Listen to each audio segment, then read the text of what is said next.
Estamos começando hoje um tempo de preparação para a Quaresma.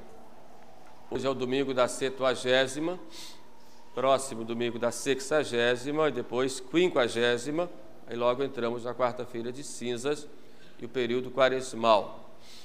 Esse tempo foi instituído, sancionado pelo Papa São Gregório Magno, no século VI, e como um tempo intermediário entre o tempo de Natal e o tempo quaresmal, para que nós já começássemos a pensar no principal a respeito da nossa vida, da nossa existência aqui na Terra, e começássemos a nos preparar para as penitências quaresmais. Por isso, alguns liturgistas chamam esse período de pré-quaresma, porque o padre já usa os paramentos roxos, não há glória, pelo menos na missa, mesmo no breviário, no início já não há mais o glória, há o Laus Tibi Christi, de modo que já entramos nesse período pré-quaresmal. Resumir a meditação de hoje numa frase de São Paulo: trabalhai para a vossa salvação com temor e com tremor.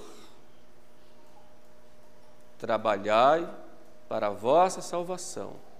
Trabalhai com temor, com medo e com tremor. Isto por quê?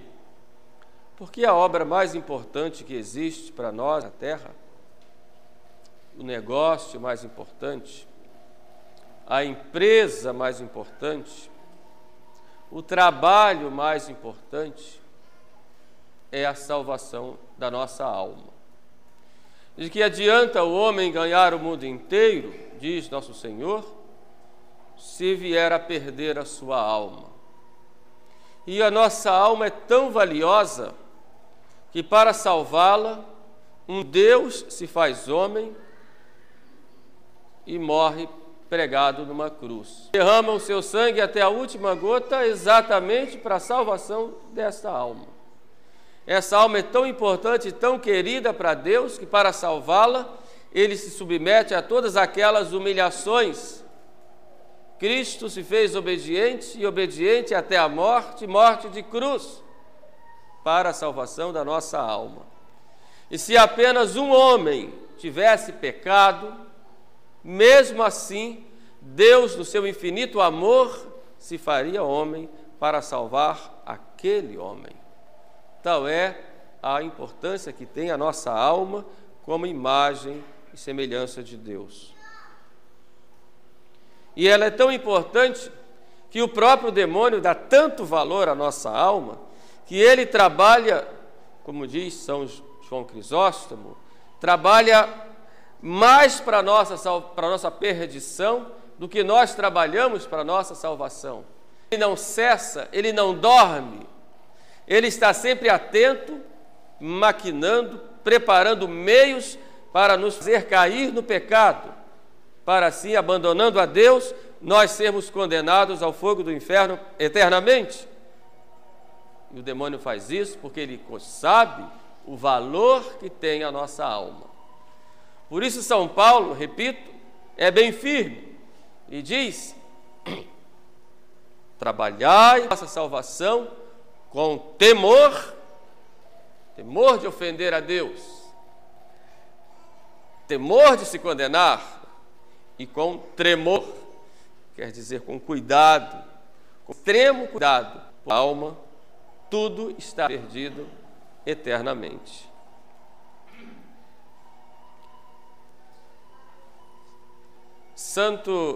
São Francisco Xavier e Santo Inácio, que eram jovens universitários lá da Universidade de Paris, conversavam certa vez, e Francisco estava muito eufórico, estava estudando na universidade, tinha se tornado professor, e Inácio disse: muito bem, Francisco, eu estou muito feliz, professor, muito bem, Francisco, e depois? E depois de professor eu vou ser diretor. Muito bem, Francisco, e depois? E depois de diretor é você reitor. Muito bem, Francisco, e depois? E depois? E depois? E depois morrer, né? E depois morrer. E depois? E Inácio disse, de que adianta ganhar o mundo inteiro se perder a alma?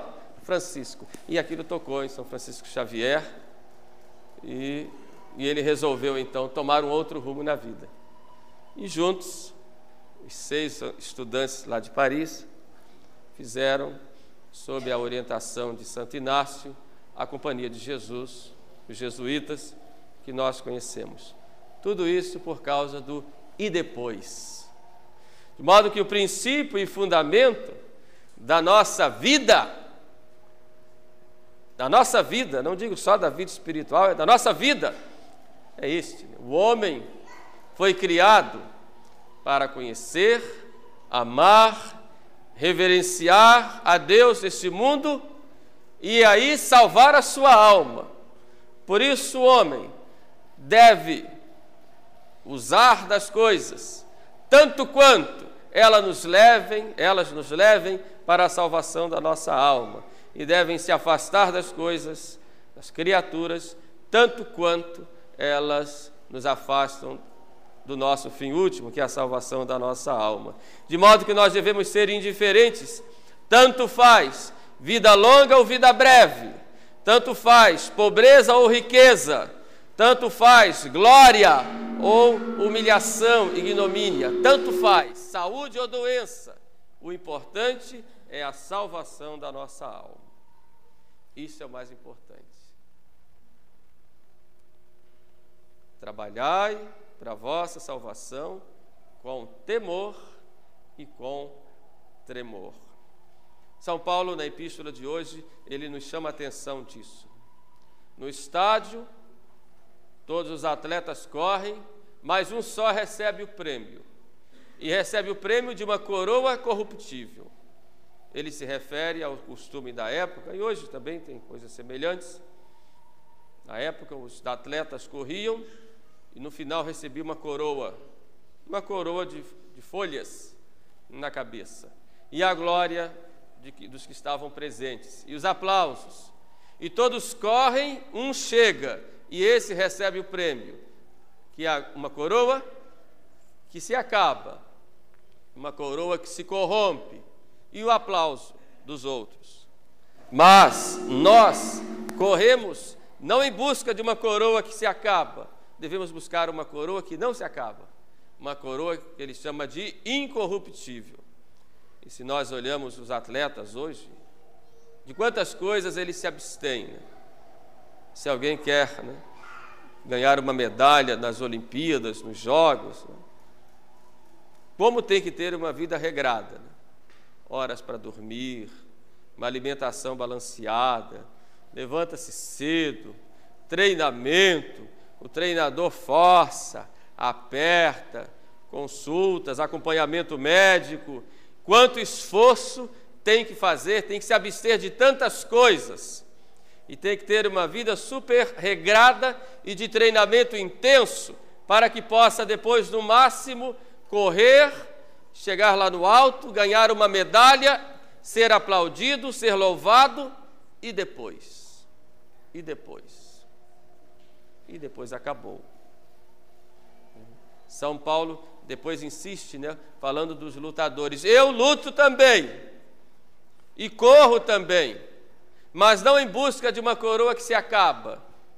Eu luto, não como quem açoita o ar, mas eu me castigo, eu faço penitência, eu reduzo o meu corpo à servidão, para que não aconteça que eu, tendo pregado aos outros, eu também venha a ser reprovado, eu também venha a perder a minha alma.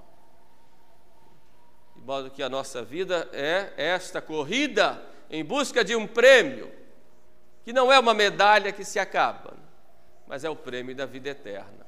A nossa luta não é contra pessoas, mas contra o nosso próprio eu.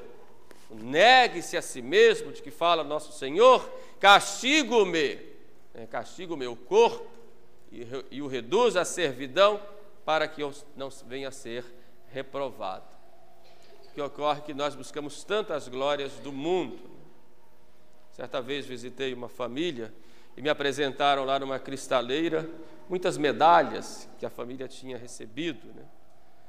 Bonitas, né? Essa medalha aqui de quem é? Do meu avô. Onde é que está seu avô? Morreu. E essa outra medalha? Do meu pai. Onde está seu pai? Morreu. E essa outra? Do meu tio. Como é que está seu tio? Também morreu. Tantas medalhas e tudo já se acabou. Tudo passou. Agora já prestaram contas a Deus.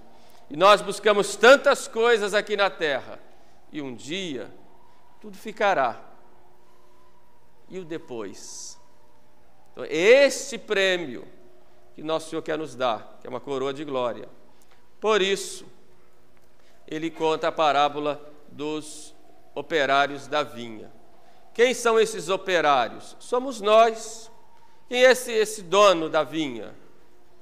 Esse pai de família. É Deus que nos chama a cada um numa determinada época da nossa vida. Por isso, o pai